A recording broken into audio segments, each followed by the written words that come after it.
Bueno, yo estoy acá con un amigo, Marcos Pino de Escobar,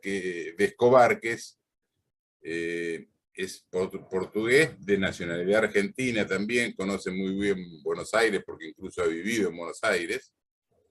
Tiene el doctorado de Ciencias Políticas de la UCA, entre otras cosas, y es un pensador este, revisionista, un intelectual interesado por la política actual y anterior, ¿no? Europea, en fin.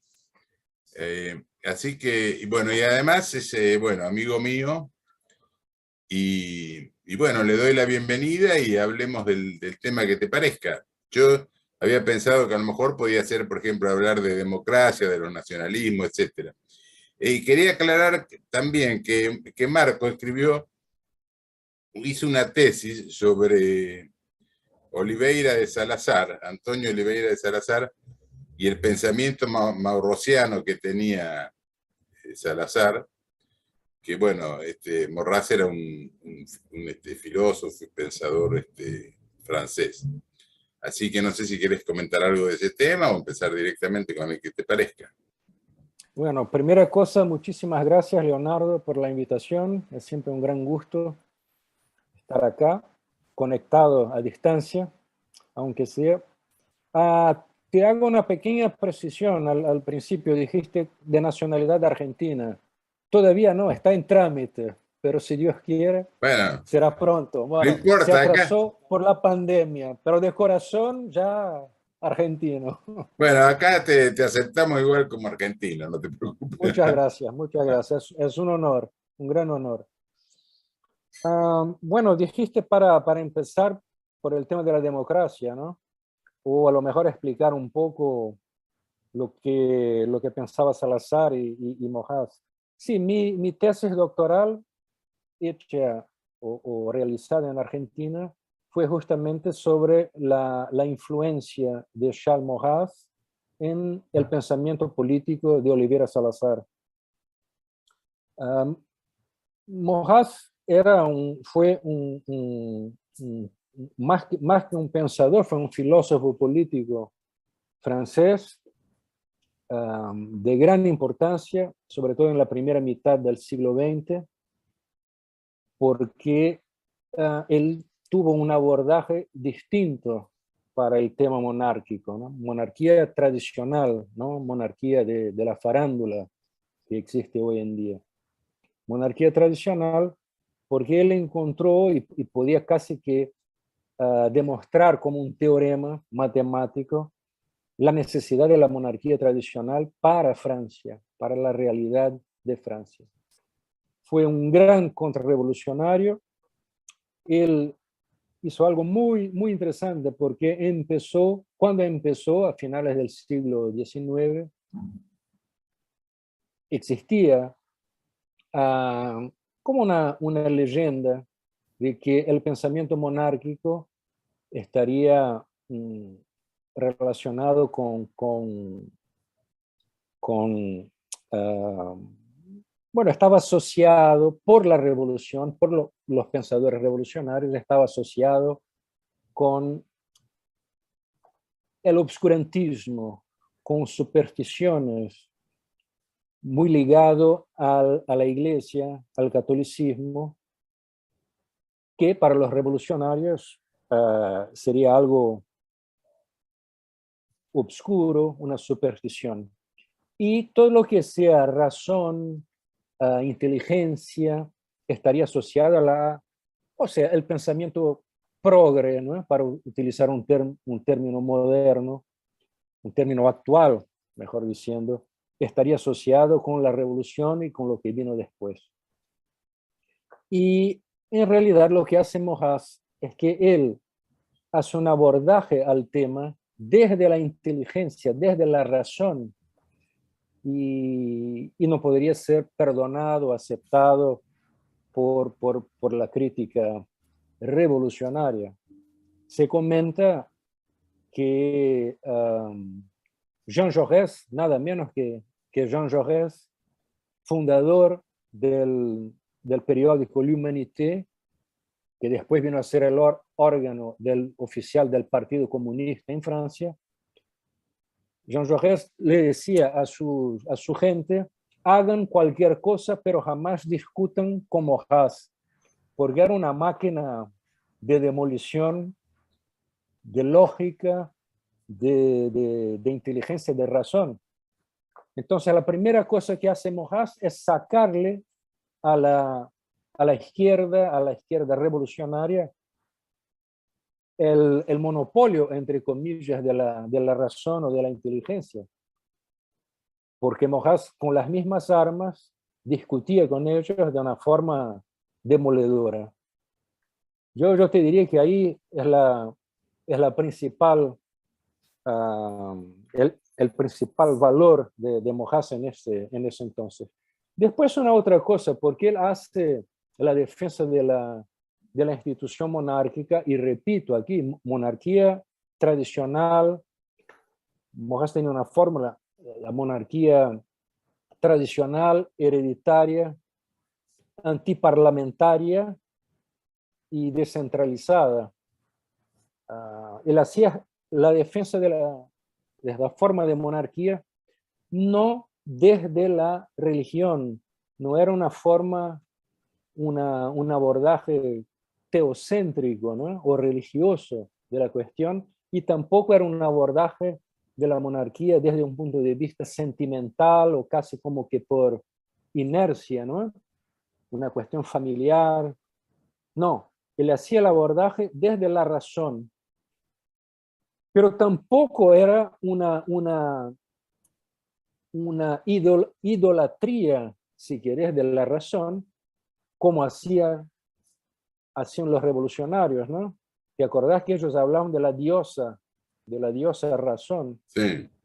Para Haas la razón era fundamental, pero la razón condicionada por la realidad, condicionada por la naturaleza, por lo que es natural, lo que es real, y jamás algo como tenemos hoy en día, que es una total ideologización de la razón, ¿no? La razón que da para todo, ¿no? Incluso para negar la realidad, para negar lo que es natural, ¿no? Estoy pensando en el orden natural, estoy pensando en la naturaleza nuestra, la naturaleza humana. Pero bueno, él fue sin duda una gran influencia en Oliveira Salazar, fue uno de sus referentes más fundamentales, y uno lo ve en la definición de nación, en la definición de Estado, en la importancia del orden, en la importancia de la autoridad, y hay algunas ocasiones en que Salazar, en forma explícita, le agradece a Haas estas influencias, ¿no? Sí, yo te quería decir algo, un pequeño paréntesis. Sí. Yo sin haber por supuesto leí tu libro, pero sin haber estudiado a Morras, con respecto a la monarquía y a la democracia, yo hacía la siguiente reflexión. La monarquía le han dado el tilde antipático, digamos, que incluso uno por ahí piensa qué derecho tiene una familia a ejercer el poder hereditario que la monarquía, etc. Pero tiene una ventaja para mí con respecto a la democracia. Es que el monarca no puede hacer cualquier cosa, cualquier desastre, porque lo va a pagar él o el hijo o el nieto o sus descendientes. En cambio, en la democracia nadie tiene responsabilidad. Alguien hace un trato, qué sé yo, comercial o financiero con otro país, y a pagar a 30 años, 50 años, cuando no van a estar ni los nietos de él. Y la prueba clara, me parece a mí, una de las pruebas claras, está lo que pasó en Sudamérica, que Portugal mantuvo a Brasil, digamos, bajo una monarquía, y fue el único país que se mantuvo unido, incluso se expandió. En cambio, Hispanoamérica, la que la dividieron, no sé, en 20 republiquetas en definitiva, porque nos hemos estado peleando 200 años entre nosotros. Esa es la diferencia que yo veo. Es cierto, el tema de la unidad que se verificó en la América portuguesa, después Brasil, incluso con expansión, es algo muy, muy característico del modelo, para llamarlo de alguna manera, del modelo portugués.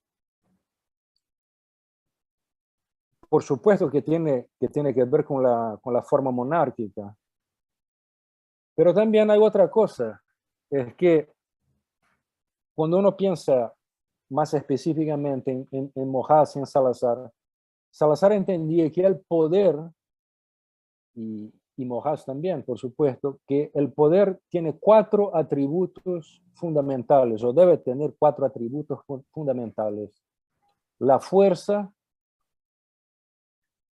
la independencia, la estabilidad y el prestigio.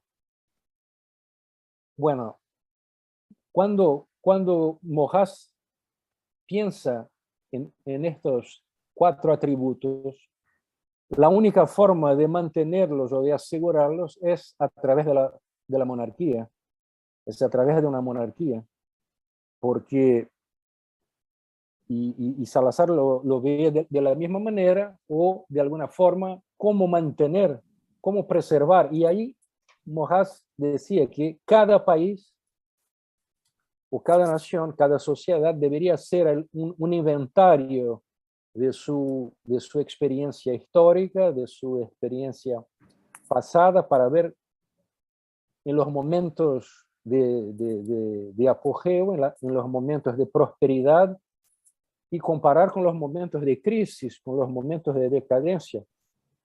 Cómo encontrar, cómo garantizar los 4 atributos al poder. Y en el caso de Francia, en el caso específico de Francia, fue la monarquía. Pero Mojas decía que cada país debería encontrar su forma. Jamás Mojas sugirió la monarquía como una panacea universal. Cada país debería encontrar su forma propia, ¿no? Y yo me acuerdo de otra cosa que leí hace pocos días y que me encantó.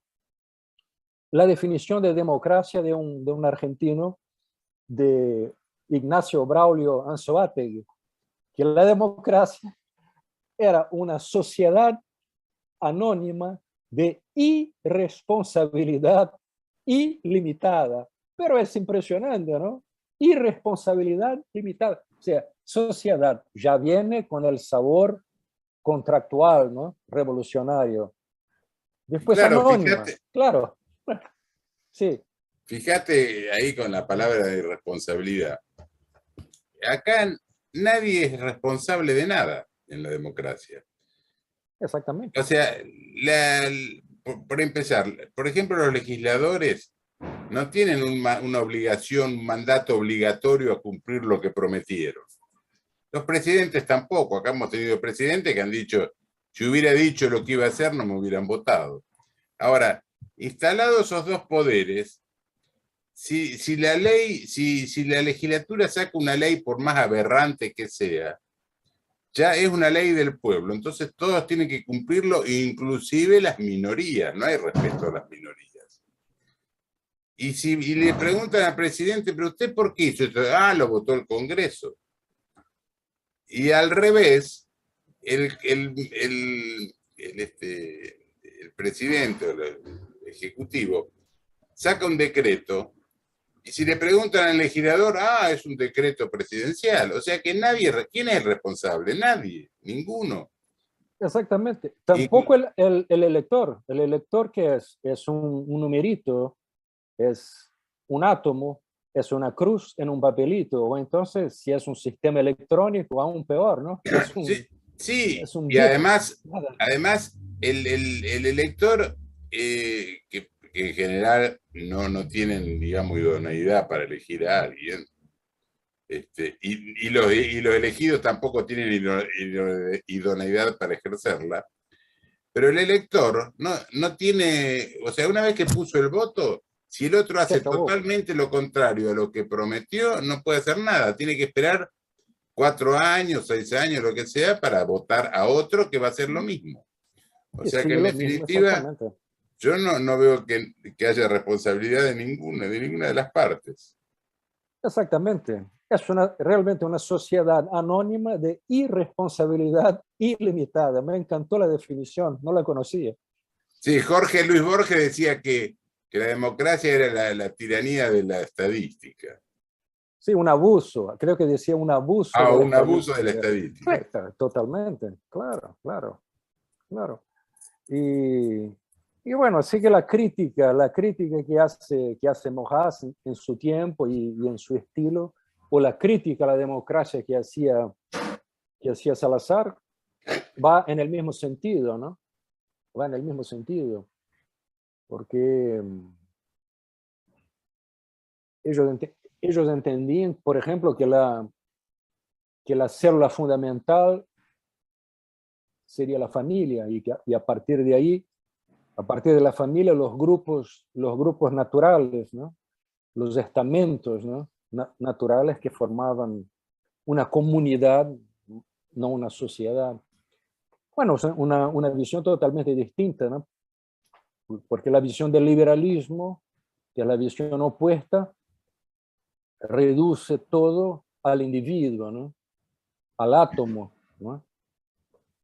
Claro, incluso yo te iba a decir que, por ejemplo, el elector, en realidad, digamos que es un esclavo del sistema, porque si realmente el pueblo, el gobierno es del pueblo, el que gobierna es el pueblo, ¿cómo puede ser que haya un pueblo con un 50% de pobreza o de desocupación y hay una clase dirigente que es privilegiada, nadie le puede tocar absolutamente nada, ninguno de sus privilegios? Sí, Este, y cada vez al inclusive pueblo, inclusive la forma de elección. ¿Por qué no puede un grupo de personas, por ejemplo, elegir, qué sé yo, al vecino que saben que es buena persona o al amigo, lo que sea? No, tiene que entrar en el sistema de los partidos. Ahora, los partidos no tienen autofinanciación. ¿Quién lo financia? Lo financia la plutocracia, o sea que en definitiva, el que elige los candidatos son los que ponen el dinero, no la gente. además de la financiación con dinero del pagador de impuestos, ¿no? Porque Claro, también los partidos y los políticos profesionales se ven en el derecho de ser solventados también en buena parte por dinero público, que no existe. Existe el dinero de quien paga impuestos, ¿no? claro. O el dinero de la maquinita que después es pago a través de la inflación, que es el impuesto más absurdo, ¿no? Que existe. Sí, el monopolio partidario, el monopolio de la representación que tienen los partidos y también que tienen los políticos profesionales es una barbaridad. Que ellos quieren mantenerse o que los partidos siguen con representación, muy bien, si es un tema, un tabú, ¿no? No, que no se puede. Muy bien, pero sin el monopolio de la representación y sin el financiamiento con dinero de la gente que trabaja, que paga impuestos. Sería lo más lógico, ¿no? Claro, incluso acá se ha dado otra cosa que para mí me parece una incongruencia, yo por lo menos no lo puedo entender. Esta elección previa, las PASO que le llaman, los candidatos de cada partido no lo elige cada partido o los afiliados a ese partido, lo eligen todo el resto. Es como si para elegir el técnico de Argentina votaran que yo los españoles, o si para votar, para elegir un técnico que dirija el club de Boca, voten los de River. Cada uno elige su técnico, el que más le conviene, el que le parece mejor. No, pero acá, en un partido cualquiera, votan todos, o sea que es un zafarrancho. parece directamente de Farracho. Sí. Y después de los candidatos, por ejemplo, candidatos a la presidencia, por ejemplo, el elector en realidad no los eligió, son los candidatos que presenta el sistema, ¿no? Los candidatos que presenta el sistema, y después a lo sumo lo que hace uno es poner el voto en uno o en el otro, ¿no? Es la realidad. Pero como decías recién, ¿por qué un grupo de personas, de vecinos o de profesionales no puede presentar su candidato para determinado siglo? No, porque los partidos y los políticos profesionales, o entre comillas, tienen el monopolio de la representación. O sea, había que cortar también de cuajo, ¿no? Sí, incluso para ser candidato a algo, a diputado, lo que sea, que en definitiva son los que supuestamente gobiernan la nación, no se requiere ningún requisito. Puede ser no tener ningún tipo de instrucción, tener causas penales, condenas, cualquiera.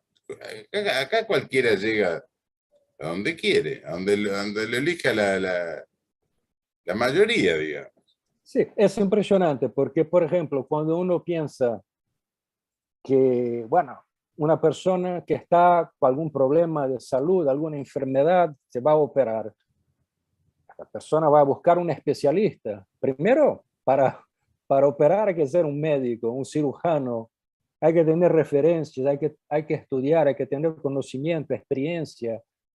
Si yo me voy a operar, yo quiero que me opere el mejor. Vamos a buscar el mejor. Pero no, para decidir los destinos de una nación, de un país, de una comunidad, ¿no? Sirve cualquier cosa, ¿no? Bueno, yo a veces pongo como ejemplo, la ingeniería, en una empresa constructora, por ejemplo, que podría ser cualquier otro tipo de empresa. ¿Quién dirige una obra? La dirige un ingeniero jefe. Podrá tener asesores que él mismo elija, gente de confianza que le asesoren en las cosas que necesite. Pero cuando tienen que hormigonar una viga, no hace una asamblea general de todos los empleados a ver cuánto hierro le ponen, a cuánto cemento usan. No, ellos deciden, ellos son los responsables. Ahora, si después se cae la viga, al que le cortan la cabeza es al jefe de obra. Y acá no veo que pase eso. Acá cualquiera llega, cualquiera, hay una responsabilidad total. Es al contrario. Ya Mojas decía una cosa muy interesante. Decía que a la persona, no quiero usar el vocablo ciudadano, pero que ciudadano, al ciudadano, el sistema prácticamente lo obliga a pronunciarse sobre las cuestiones más fundamentales, pero al mismo tiempo le prohíbe pronunciarse o decidir sobre los temas que le afectan directamente, ¿no? Sobre cuestiones locales que le afectan directamente. Es una barbaridad, está todo invertido, ¿no? Claro, inclusive yo veo que, suponete en el Congreso, ¿no? Hay, no sé, 300 y pico de legisladores que ellos votan. Por ejemplo, hay que hacer un dique o una represa hidroeléctrica, una ruta, lo que sea. Vota cualquiera, que no tiene ni la más mínima idea, no votan los especialistas. Dicen que hay comisiones, que hay esto, que lo otro, todo lo que quiera. Como hubo un político que dijo, el camello es un caballo diseñado por una comisión, ¿viste? Porque en definitiva, Sí. vota, la mayoría levantan la mano como si fuera una escribanía, ¿no? Sí, uno ve sistemas que existieron, ¿no? De estructuras sociales, sistema corporativo, por ejemplo, ¿no? Donde las profesiones, las distintas actividades, las distintas asociaciones eran las que las que se pronunciaban. Ahí existían verdaderas comisiones, ¿no? Que daban, no sé si se dice en castellano, pareceres, ¿no? De especialistas, ¿no? Que estudiaban ciertos temas y eran los especialistas de aquellos temas. Así que cuando una ley era aprobada, la ley había sido discutida por especialistas de aquel tema. Si era una ley que afectaba la salud, el Ministerio de Salud, si era un proyecto de ingeniería que iba a afectar a una determinada población, un puente, una carretera, una hidroeléctrica, lo que sea, eran especialistas que habían tratado el tema. Claro, Y otra cosa también, sí, decime. Yo creo que la democracia, que empezó más o menos hace unos 200 años durante la Revolución Francesa, en realidad ha servido para degradar todo el sistema estable que había. Porque si vos te pones a pensar, antes de la Revolución Francesa no había tantas guerras. Había guerras familiares o de regiones, etcétera, pero no había. Desde la Revolución Francesa ahora todos los años hay una guerra entre países, incluso guerras mundiales, y además han degradado todo el sistema cultural, no solamente religioso, cultural, de todo. Vale, Sí, acá. porque a partir del momento en que pasa a existir un sistema que está basado en el número, en la cantidad como criterio de verdad, todo es posible. Es el error, ¿cómo decirlo? El error madre o matriz de todos los errores. Cuando uno piensa en el título de aquella gran obra del padre Sardai Salvani, el liberalismo es pecado, yo te diría, más bien, el liberalismo es el pecado. Claro. Porque a partir de ahí es una infinidad de pecados, una infinidad de errores que vienen en secuencia, ¿no? Porque a partir del momento en que la verdad es decidida o definida por un número que puede cambiar la opinión, bueno, después viene el oro, ¿no? El dinero que compra la opinión, que fabrica la opinión. Bueno, todo es posible, ¿no? Todo es posible. Uno ve toda cuando uno acompaña la vida, en la vida académica, teorías de construcción que han sido desarrolladas. Todo es posible. O sea, el ser humano ya no nace varón o mujer. Bueno, se puede construir cualquier cosa, ¿no? La realidad ya no juega un papel principal, ¿no? Claro, Todo a partir de la idea de que el número, la cantidad define todo. claro, Rivanera Carles dice que algunos dicen que el sistema corrompe la democracia. Él dice que no, que la democracia corrompió el sistema. Y yo digo otra cosa, no, la democracia es la corrupción. Es la corrupción, por eso. Es la corrupción, claro. Mojar decía, la democracia es el mal, es la enfermedad, no es que la democracia esté enferma. Acá, hace algunos años, acá en la Universidad de Lisboa, se puso, se organizó un coloquio sobre la democracia y cómo mejorar, cómo perfeccionar la democracia. Y le invitaron a un investigador italiano, amigo mío, y él decía así, con él, hablando el portugués, contestando en portugués con el acento italiano bien fuerte, él dijo, no, me parece que los términos son incompatibles. Democracia y perfeccionamiento es imposible. Bueno, pero es cierto, ¿no? Es un error esencial, un error que empieza en el corazón mismo, ¿no? de la democracia. Y por eso que la democracia corrompió todo el sistema y trata de perseguir o derrumbar a todos los nacionalismos, porque los nacionalismos, ¿qué es? Es la defensa, o sea, primero uno defiende a su familia, a su ciudad, a su país, y después defiende a la humanidad. Pero cada país, cada nacionalismo de cada país defiende su cultura, su religión, su tradición. La democracia lo que quiere es que todos seamos del mismo color intelectual, digamos, ¿no? Por eso no. Y después hay otra cosa, la democracia habla mucho, por ejemplo, de la libertad de expresión, ¿no? Pero la democracia larga una frase como si fuera un dogma, no sé cuál, ¿no? En este momento no se me ocurre un ejemplo. Ahora, si vos estás en disidencia con esa opinión y opinas en contra, este es antidemocrático, entonces te borran directamente del mapa. ¿Cómo? No es que hay Exactamente. libertad de expresión, entonces que cada uno puede expresar lo que le parece. Sí, es libertad de expresión siempre y cuando lo que yo exprese es lo que define el sistema. Claro. El sistema te permite que te muevas hasta aquí o hasta aquí. Listo.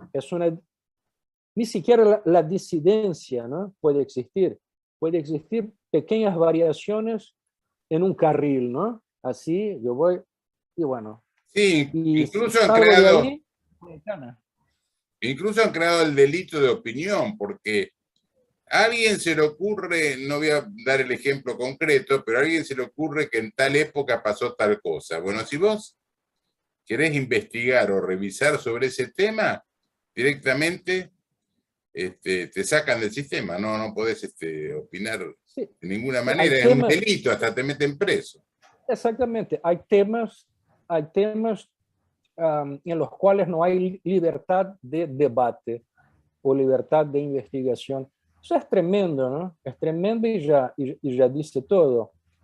Por ejemplo, en algunos parlamentos en Europa han entrado diputados considerados nacionalistas. Bueno, uno puede estar de acuerdo o no con la definición, hasta qué punto son nacionalistas. Porque la verdad es que los verdaderos nacionalistas en Europa, los que están preocupados con la defensa de la identidad de los pueblos europeos, identidad que conviene acordarse que es doble, identidad es cultural y es biológica, ¿no? O étnica, cultural y étnica, en el caso de los pueblos europeos. Y los verdaderos nacionalistas o están en Cana o por lo menos no están en los parlamentos, ¿no?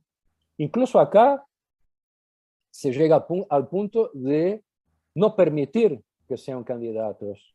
Y si son elegidos, hacen como que un bloqueo, llamado bloqueo sanitario, ¿no? Entre comillas, pero la verdad es que la podredumbre y el mal olor están del otro lado, ¿no?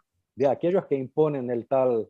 Y Uh, bueno, acá hubo un caso muy conocido de un comisario Patti en Escobar, sí, sí, que claro, fue intendente de Escobar, me acuerdo perfectamente, que tuvo 400.000 la votos. gente de ahí lo adoraba, tanto así que salió candidato. Entonces, como salió candidato, dijeron, no, pero no puede, porque le inventaron, no sé. Terminó postrado en una camilla declarando en un juzgado. Yo En me acuerdo, cambio, creo que fue, sí, otros que han fue en sido el, tirabombas sí, están eso por escape. perfectamente, claro. Yo me acuerdo muy bien, fue el 2005 cuando Patti fue elegido y creo que con 400.000 votos o Sí, 500.000, sí, pero una algo así. barbaridad. Y no permitieron siquiera que discursara el día que tomó posesión. Ahí, una barbaridad, nunca más pudo volver y después le hicieron la vida imposible afuera y terminó, como bien dijiste, en una camilla enfermo y encarcelado, ¿no? Esa fue la verdad. Acá, por ejemplo, acá en Portugal hubo una elección parlamentaria hace poco, el día 30 de enero. Y apareció una agrupación con 12 diputados son tratados, son considerados como extrema derecha, como fascistas, todo, y la verdad es que no son para nada. Tienen algunas posiciones o hablan de algunos temas que nunca se habló en el sistema actual que está desde el 1975 acá. Y bueno, y ellos propusieron un hombre, una persona para como candidato a la vicepresidencia de la Cámara de Diputados o del Parlamento, porque acá es una sola Cámara. Y ya inmediatamente se reunieron todos los demás, se juntaron todos los demás para decir que no van a permitir que la extrema derecha tenga voz en el Parlamento. Extrema derecha porque habla, por ejemplo, de la familia, habla, por ejemplo, de la nación, habla, por ejemplo, de restablecer fronteras, habla, por ejemplo, que es necesario cortar, poner, ¿cómo se dice? Poner coto, ¿no? Es cortar, ¿no? Sí, A la sustitución de la población, porque acá la inmigración y las naturalizaciones en escala industrial están a la orden de 2 al 4% de la población todos los años. Bueno, no es necesario ser un gran matemático para hacer las cuentas, pero si empiezas a naturalizar y a permitir la entrada de 4% de la población todos los años y creciendo, en muy poco tiempo vamos a desaparecer, ¿no? Como portugués. sí. Ahora, Pero yo no sí, sé, Marco, vos cómo ves el futuro, digamos, que, porque yo digo, la democracia a partir de la Revolución Francesa ha ido degradando todo el sistema monárquico, ¿no? El sistema monárquico es milenario, tiene miles de años y ha subsistido, se ha resistido, digamos, ha habido imperios que han caído y han vuelto a surgir otros, pero la democracia tiene apenas 200 años que ha venido degradando todo ese sistema. Yo no sé si creo o tengo la esperanza que algún día la gente reaccione, se dé cuenta de lo que está pasando. Lo que pasa es que, claro, lo veo difícil porque todos los medios de comunicación están permanentemente bombardeándote con información equivocada o que distrae a la gente, pero en algún momento me parece que debería haber una reacción. sí, porque no basta con aprovechando el sistema o aceptando el sistema para combatirlo desde el interior. Eso fue una discusión que tuvo algunos nacionalistas o alguna reacción o algún intento nacionalista acá, que sería como combatir el sistema desde afuera o desde el interior. Bueno, desde el interior tengo que candidatarme a diputado o lo que sea, tengo que aceptar el sistema y bueno, y después desde el interior. Pero el tema no es ni siquiera ganar una elección o poner a un diputado o a un presidente. No es porque si yo no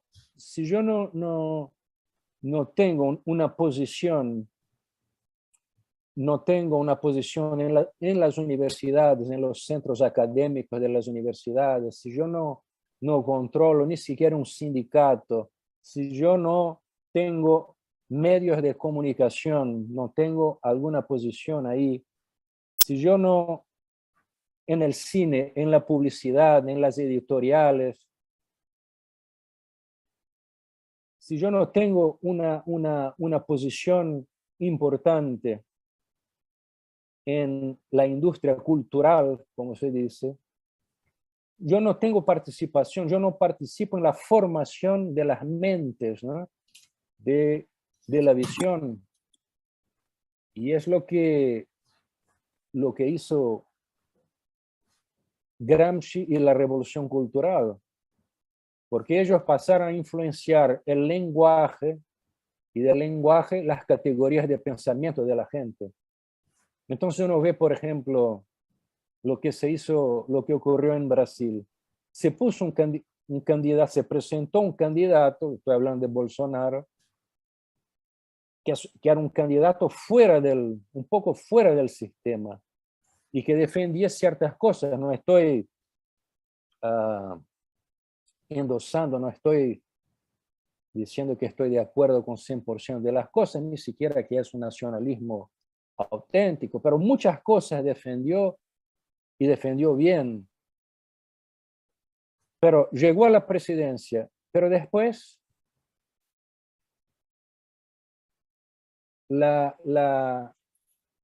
los factores que influencian la mentalidad de la gente, ellos no tenían mucho que hacer ahí, porque la televisión no era controlada por ellos, los medios de comunicación, las editoriales, la publicidad, los sindicatos, la escuela, las universidades, todos absolutamente en contra, ¿no?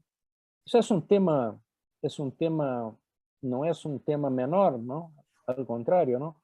Si viene una reacción en contra del sistema democrático tal como está establecido, hay que hacer una reacción que venga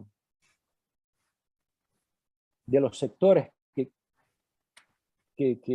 influencian la política, ¿no? No solamente poner un diputado en el Parlamento. Claro, por Por eso otro lado, sí. todo va al mismo punto, porque a los políticos los condicionan los medios de comunicación. Y los medios de comunicación tienen dueños. O sea que los dueños del poder esos son los dueños, los que gobiernan, no un periodista que tiene que opinar, que le pasan un sobre por abajo de la mesa, o un Exactamente. diputado que le pasa un sobre por abajo de la mesa. Exactamente. Uno ve, por ejemplo, lo que ha pasado. Pero antes, me acordé de una obra de Mojas muy interesante, muy importante, una obra fundamental que se llama El futuro o El porvenir, creo que el título en castellano es El porvenir de la inteligencia. Y, y en esta obra Mojas analiza muy bien el tema de la opinión y del dinero, de la opinión y de los medios financieros. Y él dice que la democracia es, por definición, el régimen de la opinión y del oro. Y después mostraba cómo la opinión es fabricada por el dinero, manipulada o fabricada incluso por el dinero. Y uno ve en los días de hoy lo que ha pasado en los últimos 2 años con el tema de la peste china, ¿no? Que anda por ahí, y de todo alrededor. Y uno ve los programas o los periodistas, ¿no?, más conocidos de la televisión, por ejemplo, de los medios, que hacían una campaña tremenda y hacen una campaña tremenda por una versión, ¿no?, por una versión de lo que está pasando. Pero nunca se ve una voz contraria, o sea, no hay libertad de debate en el tema. Yo prendo ahora la televisión y todos los canales, todos los programas dicen una sola cosa. Claro. Entonces yo me pregunto si muchos como dijo periodistas... uno, las 24 horas del día y a la noche también. Exactamente, las 24 horas del día, la noche también. Porque ni siquiera hubo o hay un debate televisivo, digamos, que influenció la opinión, la visión de millones de personas. No, es que lo censuran, directamente lo censuran. Incluso hace unos meses se quisieron reunir en Rosario para hacer una marcha, lo llevaron a toda la comisaría, le armaron un escándalo. Acá no podés disentir con nadie. Es tremendo. Y después hacen paneles de especialistas. Todos dicen lo mismo. Llaman a médicos. Y después uno se entera que tal médico trabajó para tal laboratorio o que el otro médico recibe una beca, ¿no? De otro laboratorio muy conocido. Claro. Entonces, ¿qué seriedad hay ahí, no? ¿Qué seriedad? Entonces, los periodistas, muchos periodistas, y también para otros temas, no solamente el tema de la salud, pero para muchos temas, uno se da cuenta que los periodistas en realidad son funcionarios, ¿no? Son funcionarios de algunos intereses, ¿no? De algunas empresas que andan por ahí. Es una cosa muy, muy rara, pero dijiste muy bien, el que controla la opinión, el que controla los medios de comunicación, tiene mucha plata. Y también de casualidad, ¿no? No sé, a lo mejor es una gran casualidad que son los que controlan las finanzas también, ¿no? Las finanzas internacionales. Claro. Es algo curioso, ¿no? Es como el Financia dicho, información. es como el dicho escocés, dice que el que le paga al gaitero elige lo que quiere que toque. O acá dicen, bueno, el que le da el maní al mono es el que le indica al mono cómo tiene que bailar. Exactamente. Yo estaba leyendo ahora hace poco que las ventas del laboratorio Pfizer, ¿no? Para el año pasado fueron más de 33.000 millones de dólares con el tema de la peste. Así que una cosa impresionante, ¿no? Una cosa realmente de locos, ¿no? Una oportunidad de negocio tremenda, ¿no? Son casualidades, ¿no? A lo mejor. Sí, ese tema, para ese tema, mira, hay para hablar largo, ¿no? Lo que sí me puede pasar es que no me censuren el video. Claro, no hablemos del tema, no hablemos del tema. Bueno, Pero, no sé, Marco, si vos querés agregar algo respecto a los temas generales que hemos hablado. no, yo creo que con lo que dice Mojas de la democracia, con lo que dice Salazar de la democracia, con lo que dice Anzoátegui y con lo que dice Borges, estamos bien, ¿no? Ya estamos bien. Estamos bien. Una buena brújula, ¿no? Así que bueno, yo te invito a que en cualquier otro día tengamos otra charla de esta, que la verdad que para mí es un gustazo. Para mí también un gustazo. Y te cuento que para prepararme hace un poco estaba tomando mate antes. Ah, me parece bien. Yo también. Tomando mate. Tengo un stock de hierba de varios tipos y bueno, así que cuando estoy en Argentina compro y tengo siempre acá. Y también encontré un negocio en Barcelona, no muy lejos, que también me vende productos argentinos. Así que bueno. Bueno, muy bien. Don Te Leonardo, mando un muchas gran gracias abrazo. por la invitación. Te mando un gran abrazo, te agradezco la charla y nos vemos en cualquier otro momento. Así será. Un gran gusto. Bueno, un abrazo.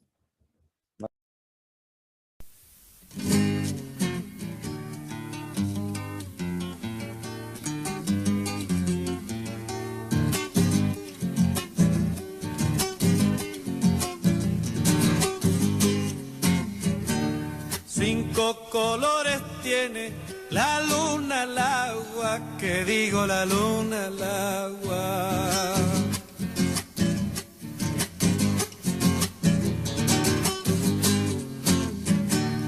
Azul, blanco, amarillo, rojo, escarlata, que digo la luna al agua.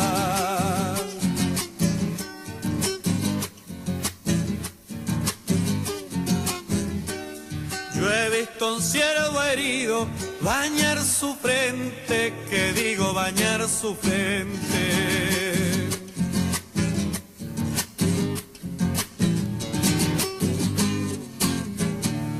Restregarse en su sangre, darse a la muerte, que digo bañar su frente.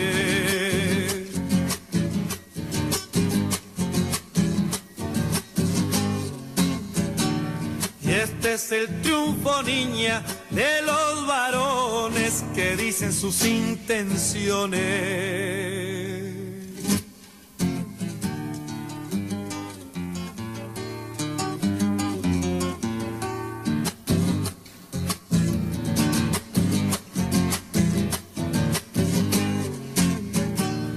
Yo no soy de estos pagos, soy de los lobos, que digo soy de los lobos.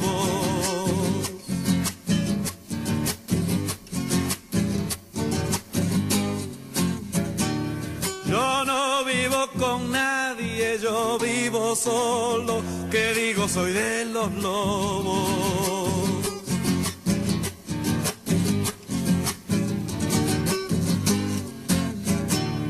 Yo no soy de estos pagos, soy de matanza, que digo soy de matanza.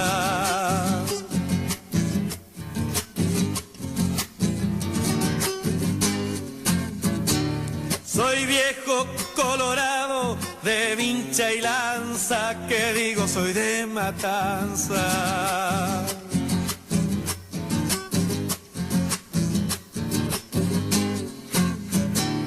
Y este es el triunfo, niña, del tiempo y rosas, que vivan las buenas mozas.